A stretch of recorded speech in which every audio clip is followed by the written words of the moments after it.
He wore the uniform of a nation he swore to protect, disciplined, decorated, and proud. But on a quiet roadside, his service meant nothing to the man who pulled the trigger. Within seconds, an honored Black Army sergeant lay bleeding, not from battle abroad, but from prejudice at home. What happened next would shake even the most powerful halls of the military. Because just minutes later, men in stars and stripes arrived, not for war, but for justice. The question is, whose side would America stand on? He was no ordinary soldier. Years of service had earned him respect in the barracks and pride back home. Friends knew him as disciplined, steady, and humble, someone who wore his uniform not for glory, but out of a deep commitment to his country. On leave that week, he enjoyed the small comforts of ordinary life, a quiet drive, a call to his mother, the promise of a home-cooked meal waiting at the end of the day. To neighbors, he was the image of stability, an anchor in a world often unsettled. He carried himself with the calm authority of a man who had seen both war and peace, whose loyalty to his country was unquestionable. And yet, beneath that calm exterior, the reality of living as a black man in America never fully disappeared. There was always the unspoken awareness, no matter his rank, no matter his medals, some would only see the color of his skin. That evening, as he drove through a quiet stretch of town, he had no reason to expect trouble. The roads were familiar, the night air still. But trouble was waiting. A set of flashing lights would soon cut through the darkness, and what should have been a routine moment would spiral into a nightmare that tested not just him, but the very ideals he had fought to defend. The hum of the engine faded as he pulled to the side of the road, blue and red lights flashing in his rearview mirror. It wasn't the first time he had been stopped, but the unease in his chest was different tonight. He adjusted his posture, straightened his uniform jacket, because surely, once the officer saw who he was, the tension would dissolve. After all, how could anyone mistake a decorated Army sergeant for a threat? But as the officer approached, there was no recognition, no respect, only suspicion. The flashlight beam lingered on his skin more than his uniform. Questions came sharp and accusing, as if his very presence on the road was a crime.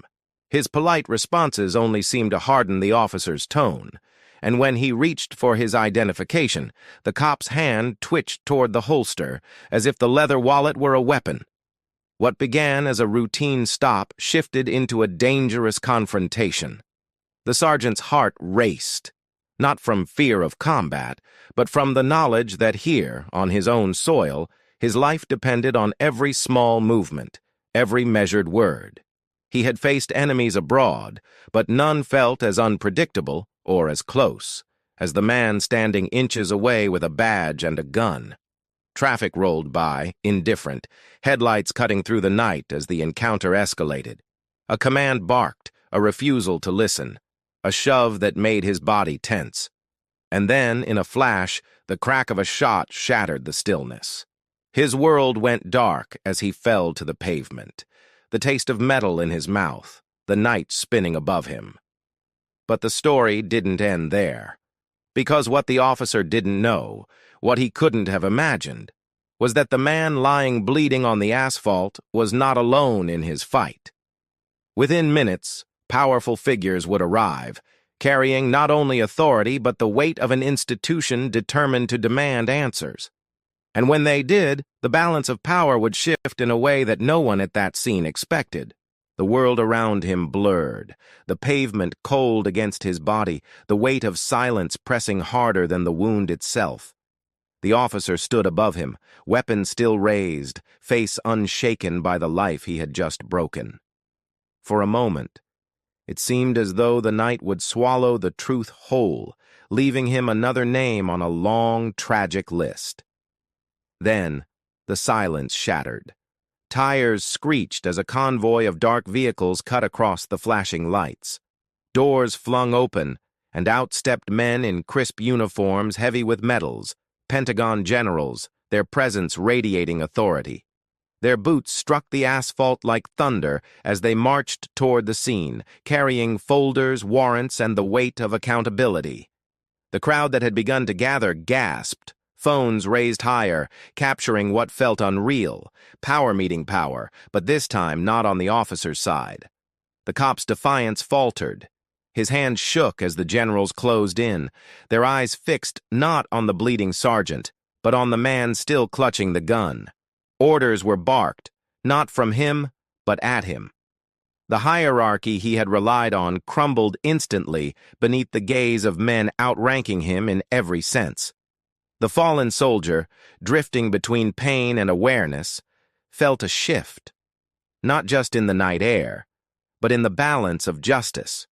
For once, those who often remained silent had come crashing into the scene, their presence undeniable. The world was watching, and the officer knew it, because in that moment, under the glare of headlights and phone cameras, one question burned louder than the sirens. How would America answer for this? The sergeant survived, though the scar, both on his body and his spirit, would remain long after the wound had healed. His recovery was not just physical, it was the heavy burden of knowing that his service, his sacrifice, and his loyalty had been dismissed in an instant by prejudice stronger than any enemy he had ever faced abroad. For him, the battlefield had followed him home. The officer was taken into custody that night, his badge no longer a shield, but the damage was already done. The sight of a black man in uniform, bleeding on the pavement, became yet another reminder that in America, honor and dignity do not always protect against racism. The general's arrival had shifted the narrative, forcing accountability where silence might have prevailed, but it could not erase the pain or undo the injustice. This story is more than a single confrontation. It reflects a larger truth, that no title, no rank, no achievement can shield someone from the realities of racial bias. The uniform may command respect abroad, but at home, the color of skin still determines who is seen as a threat. And so we are left with a question. How many more lives, how many more headlines, how many more moments of outrage before change becomes reality? His story is a warning, but also a call for justice, for accountability, and for a world where loyalty to one's country is not met with violence at home. Because until that day comes, stories like his will continue to echo, and the question will remain, how long can a nation ignore the truth staring back from its own streets?